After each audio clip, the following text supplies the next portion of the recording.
Alright, so you notice I don't have the jacket. The jacket's being worked on, but I figured I'd still give you guys a story.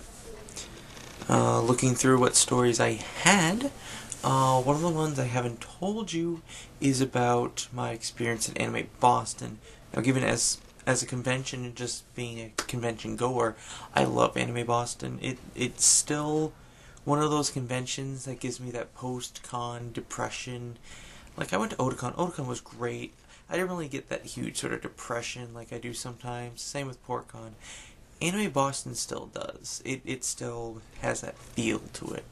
And I really like going. So, jump back to the Yu-Gi-Oh! Worlds story I had. There was the chartered van. On the van ride back, which it was a bit of a lengthy ride back, because we went from LAX to... oh, goodness. I can't remember where... I should know where it was. It was next to Six Flags. Wherever Six Flags is, that's the city we're at. I'll remember it later. But on the ride back, I'm just talking with people, and one of them says that they're from, the Boston area. I was like, oh, okay, that's cool. What do you do? She's like, well, I think she said she ran a store or a dealer or something like that.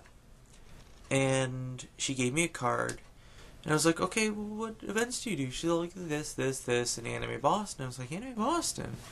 I heard about that. I wanted to go to it, but, I don't have the money, so I asked her about it. She was like, well, if you want to come be a judge, because you obviously can be a judge, I was there, and want to run some of the tournaments there, I can get you on my staff in the hobby gaming room.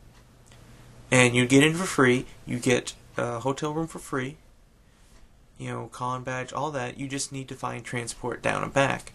And I actually knew friends, my friend Chi, and her partner at the time, Frank. They went down. So I was like, can I get a ride down with you guys? Can we all go down? One big happy party? They're like, sure. So, we went down. And they were on staff, I think, at the time. Might have just been our staff. I can't remember. I think they were on staff. And so, I get down there. The first year. And we're on like the third floor. We're kind of off in a corner. Smallish room. And we're enjoying it. I'm running Yu-Gi-Oh! Tournaments. Yu Hakusho was out for a year or two at that point. I'd had a couple cards. So I've maybe played a couple games. And just got to know the people who were there. And I had a blast. I had a fun time. Coming to find out, one of the guys that I've been talking to all weekend, and I didn't know this, had been the mascot previous years. And after that year, they brought him back as a mascot. So I was kind of hanging out with him the one mascotless year at AB, which was pretty cool. He recognized me in the next couple conventions, but after I stopped running the Yu-Gi-Oh! Tournaments, we never really ran into each other. So the next year, it was the same group. And nothing horribly notable happened that first year. I got to meet Melissa Fawn, who, if you don't know who she is, actually, hold on, I think I still have I still have the memorabilia. She voices Ed from Bebop, and that's a signed card that I still have. So, that was that first year, and I ran Yu-Gi-Oh! Tournaments. It was fun. Second year, I ran a bunch of Yu-Gi-Oh! Tournaments. Inuyasha had come out, and there was a tournament for, a good chunk of cash, a couple $100, for top 4. I was like, sure, I'll enter. It fits in between here. It fits between, my shifts. And I'll play. Prizes went to top 4. I came in 5th. Yeah, it would have helped if I knew how the rolling on 2 cards worked, and I wouldn't have put them in my deck. But, for all intents and purposes, I did pretty well. That was one of those card games I really, really enjoyed, was the Inuyasha card game. But it was a little sad. Didn't win any money. Came that close, that close. The kicker was I was in one of those last rounds where if the guy had won, he would have made it to top 4. If I had won, I would have made it to top 4. So he was playing to keep me out of top 4, which is a bit of a kick in the pants. But I digress. And we were we were in the hotel at that point, so everyone was passing by us. But we had the whole room, they only opened like one set of doors. Don't know why. I think they used that for registration the next year. But that was another year. Again, had a good time. No complaints. Great con. Whatever. The next year. At this point, I'm working my store. Ooh, shiver. Sorry. At this point, I'm running my store. And I hear that the company this group isn't running the CCG room there anymore. I was like, okay. So I contacted the new guys. Look, I've been here the previous couple years. I know how the cons work. I've run Yu-Gi-Oh tournaments. No complaints. Just let me know. I'm like, okay. We'll let you know. And they contact me back like, sure, yeah, if you want to be on staff and run the Yu-Gi-Oh tournaments, just occasionally keep an eye behind the counter. It's fine. I'm like, okay. Sure. And I had a bunch of booster boxes, because now I'm running a store. So I'm like, well, I'll bring some booster boxes with me, some starters. I'll have enough set aside for prize support. I'll sell some more there, and I'll make a small amount of money, enough to cover my expenses, to cover, food, maybe some purchases while I'm there. Just have fun. And I meet the guy, and at first he seems fine. They run a little store, and I'm talking with him back and forth. I've got my own little cash box. Just kind of, we're hanging out. We're having a fun time. And then we have the first Yu-Gi-Oh tournament. And I'm taking sign-ups, and at this point we're running Mantis. And if you don't know Mantis really, for just a tournament like this, where there's just a bunch of casual players, no one really wants to sign up, it's a pain in the ass. Like, a real pain in the ass. And, I'm telling people, these aren't official tournaments. I can't report them. I'm not going to report them. These are just a bunch of fun tournaments for the sake of having fun. That's all they are. These are just fun tournaments. Pay some money, win some prizes. Good day. There are a good chunk of tournaments at conventions that just aren't official, because they just want to run so many. Magic makes it a little more accessible to do that now, but even a couple years ago, 4 or 5 years ago, wasn't that easy. So I'm running tournaments. This guy walks up. I think this is the Saturday morning tournament. And at this point, I'm allocating out my prize support. I'm not giving out a whole bunch of prize support. I'm still a small business. I'm just gonna make some money to cover my butt. Take like $50-$60 home. Nothing huge. That's best case scenario. And so the guy comes up. It's like, I'll run the tournament for you. Like, I don't know who you are, dude. I don't know what your standing is, but no, I'm running these tournaments. This is what I'm doing. And throughout the course of this event, he keeps trying to interject himself. Like, if people are asking for a ruling, he's giving them a ruling. I'm like, well, dude, I'm running this tournament. I am a judge. I have experience. I'm the official here. Let me officiate. And we had arguments over some rulings, and he just kept poking his nose in there. And I've had experience with these sort of people before. Most notably, there was a guy named David who used to come to my store, and he used to argue with every ruling. Like, he knew his deck to death and knew nearly every ruling about that. And if there was something in that deck, and he had an argument about a ruling, which I'm not 100% perfect. I tell people, question my rulings if you do not believe me, and I will double check. I always want to double check because I don't want to, chip anyone out of, their win or loss. But otherwise, he didn't know what he was talking about at all. And then the last day I saw him, when he stopped coming, I was ecstatic. So, this guy's just being a jerk. And so we have the next tournament, like a little sometime later. And again, he's saying like, well, I'll run it. I've got cards and I've got Mantis on my laptop. I'm like, you came here to take over.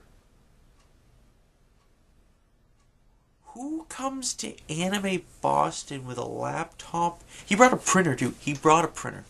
Who comes here with a laptop, printer, and UDE cards with this plan to take over their tournaments in front of the tournament organizer? That's pretty douchey. So I told him, no, I don't need this. You can leave. And I asked him to leave. And he sat way in the back and was doing something. I don't know what. I later found out he was running his own tournament. So dejected that I wouldn't allow him to run my tournaments. So, and that tournament goes off fine. There's still some confusion with Mantis because it's just being a dick. But whatever. Sunday rolls around. I see this guy again.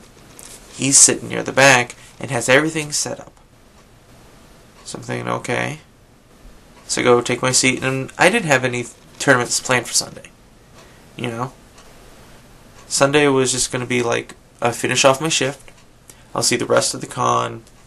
Good day. So he's sitting back there, not that far back, like 3 tables back maybe. I can see him just fine. I'm sitting back there and I'm sorting through everything and cleaning everything up. And he takes out a bag. Takes out a booster box. Sorting out all these boosters. And then people start showing up. He started telling everyone he was going to run a tournament. A Yu-Gi-Oh! Tournament. On Sunday. Didn't ask me. Didn't double check with us. Not, as if there'd be a problem. He just forcibly is trying to take over. So I'm like, you know what? Let this guy have his fun. Whatever. It's the end of this year. Next year I'll still be here. He might not be. Whatever. So, the next year, I'm already having discussions with the guy in charge. And they're very mixed signals. But, I'm like, he's very insistent. I'm like, well, we're going to have a booth set up, so we don't want to sell anything at the, at the convention. Like, in the dealer's room. I'm sorry, in the dealer's room. Because, well, okay, try again. They don't want to sell anything in the hobby gaming room. Because they have a dealer's room booth. I can understand that. Is it possible for me to sell things through your dealer's room? And he was asking why. I'm like, well, dude, we're a small business. I'm coming down from Maine. This is just kind of a fun thing I like to do. I just want to run tournaments to make my money back. At this point, I'm taking the Downeaster down. Staying at the hotel. The hotel's still free, but travel expenses, food, that still costs money.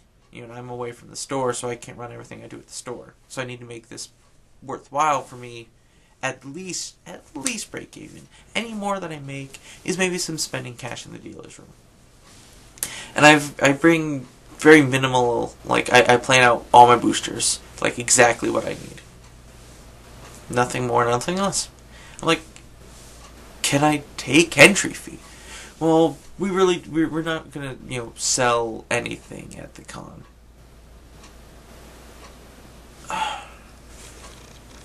Okay, so what about my tournaments? Well, do you need to be paid for them? You're not giving me prize support. I'm bringing my own prize support. So I need to have that covered, plus my travel. I'm just trying to break even at least. Okay, well, what we're doing is we're selling tickets from our booth, and then they bring the tickets to us. This is, you can see their booth from where our table was, by the way. Just putting that out there at the end. And they'll turn them in, and then we'll run the tournament off that. Okay? So whatever booth tickets you get, we'll reimburse you for that. How does that sound? I'm like, okay, that's fine. That is fine. I'm charging maybe $3 or $5 a tournament. Nothing huge. Okay, so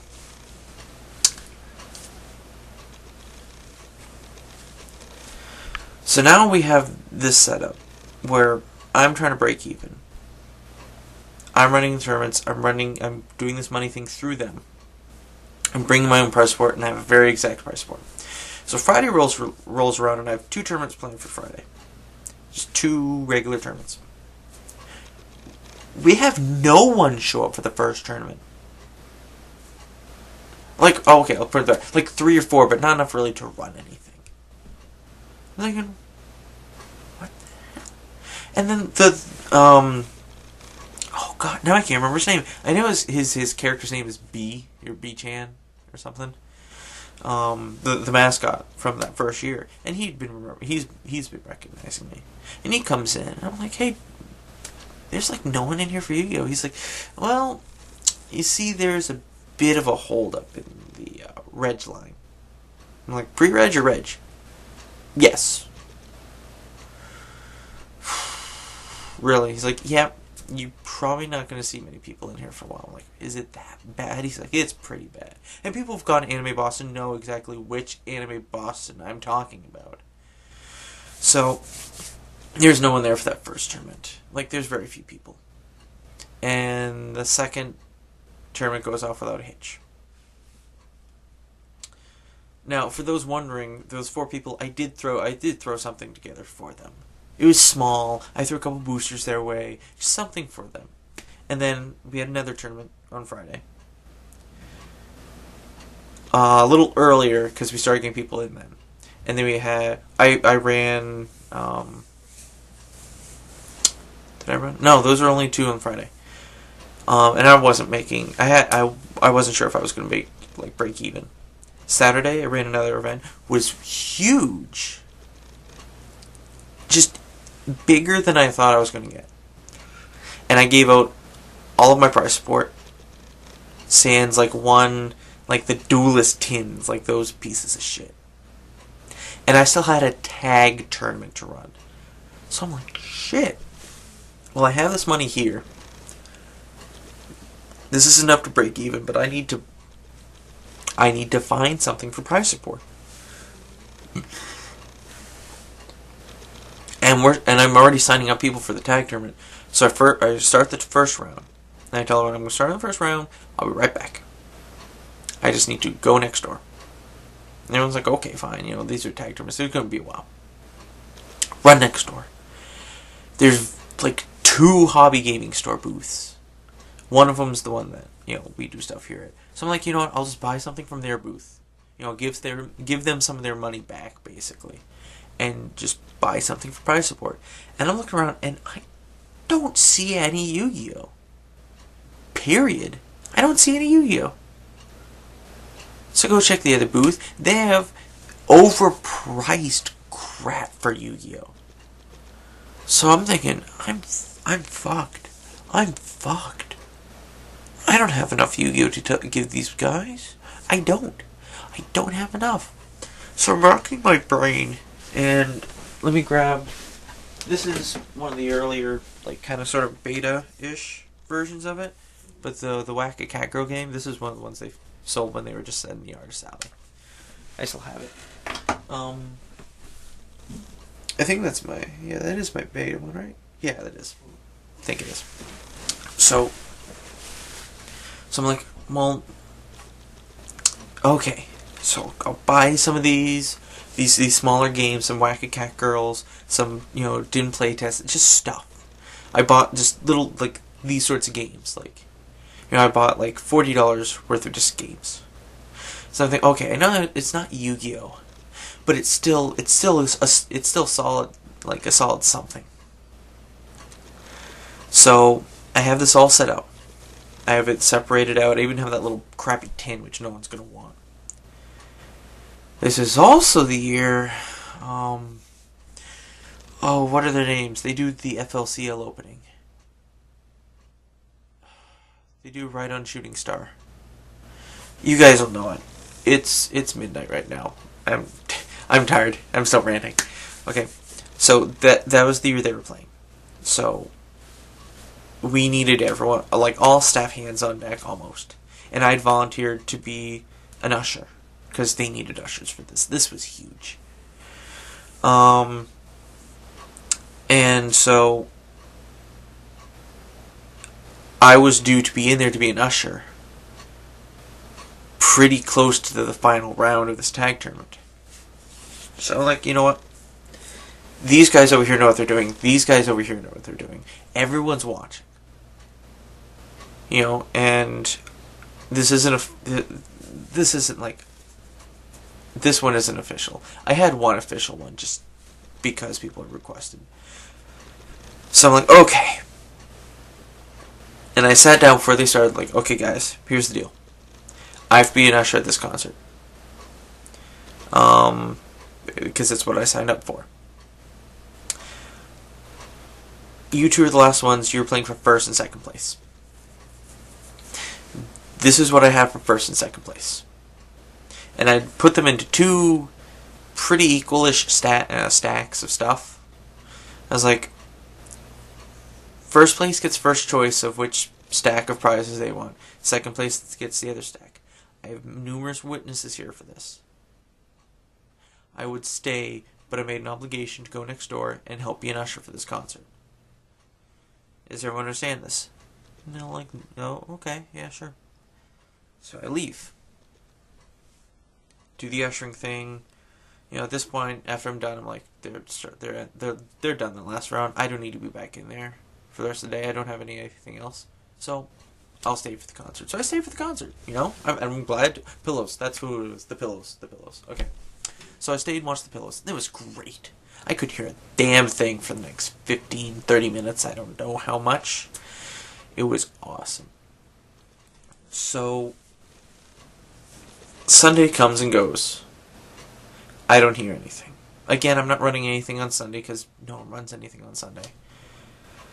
And, I've gotten enough money to cover my travel expenses, cover my food, cover all the prize support. And I still had a bit left over that I bought, like, a couple things for myself, a couple things for, friends back home. Not a lot. Like, I maybe spent, like, $60 total on just, like, I had for extra spending cash. So it was good. No, not even 60. Whatever. It was somewhere below 60. Whatever. So I get home. I'm excited. This is, cool and stuff. And so then I get an email from the guy who'd been running this. And this wasn't immediate. This was a couple months later. Like sometime into the summer. Like late into the summer. And because I had asked him about, the next year. And he was saying that he'd gotten complaints that I screwed people over on prizes. That I wasn't making everything official, which, again, if you ran Mantis, you knew what a pain in the ass that shit was with Upper Deck.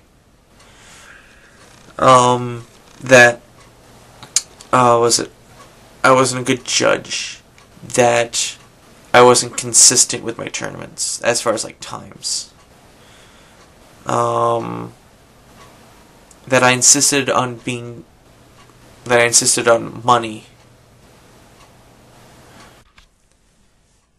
Sorry, camera stopped for whatever reason. That I insisted on money. That I would complain about said money, but here I am, a couple minutes later, like, oh, I made so much money off this, blah, blah, blah, I'm rich, blah, blah, blah. And yeah, I was happy. I broke even. I didn't lose money. I didn't make a whole lot of money whatsoever, but I broke even. Yeah, I was excited. And I told him, why not? And basically said that he was going to have someone run it next year. I can't remember exactly what I wrote back to him. I basically said, look, these are all your points. I'm not going to list out all the reasons your points are wrong. And I'm not making this argument to try and get this position back. Because if you're making all these ignorant accusations towards me, you obviously don't want me there, period. And you're finding a reason why not to have me there. So you can run it all through your store. Instead of actually telling me. So I don't want to be a part of this anymore. And even if I go to it says I'm like, even if I go to Anime Boston, I'm not going to be any part of this. Because this is ignorant. And I got kicked off of staff at Anime Boston. So that sucked. But the next year, okay. So, I think, what was it the next year? I think it was the following... No, because I actually didn't go the next year, I don't think. No, I've gone to every one of them. Right? Yes, yeah. So, yeah, the following year, what did I do? The following year, it was when Street Fighter first came out. Street Fighter 4. And I'd gotten an El Forte outfit together. And I was excited for this, El Forte. Awesome. And this was like a crappy El Forte. Like, I didn't have that really awesome mask that I do now. This was like a shitty woolen mask abomination thing. And I'd thrown it on. I threw it on my El Forte outfit. And I walked in there. And I started looking around. I see the little douchebag standing there, being douchey. I see the rest of his little employees. Nothing against them. There's employees. See all the players. Nothing against the players, obviously. And I look at who's running it. Take a wild guess. Just guess. Guess. Douchey McFatherton from a couple years back, who tried to take over my tournaments, has now taken over my tournaments for this. Apparently, after I had left that year, he walked up and hired this guy to run tournaments at his store. You see where I'm going with this? The following year, when I said I plan on coming back, he didn't have the balls to say, no, I have someone this year. Like most people would. No. He brings me on and then throws bullshit at me saying, no, you're a bad judge and you're a bad, volunteer and you shouldn't be asking for money, so I don't want you here anymore. We'll just run it internally. So I got brought in basically to be talked down to. That was fun. So yeah, that is the story of getting kicked out of Anime Boston's staff. Yeah.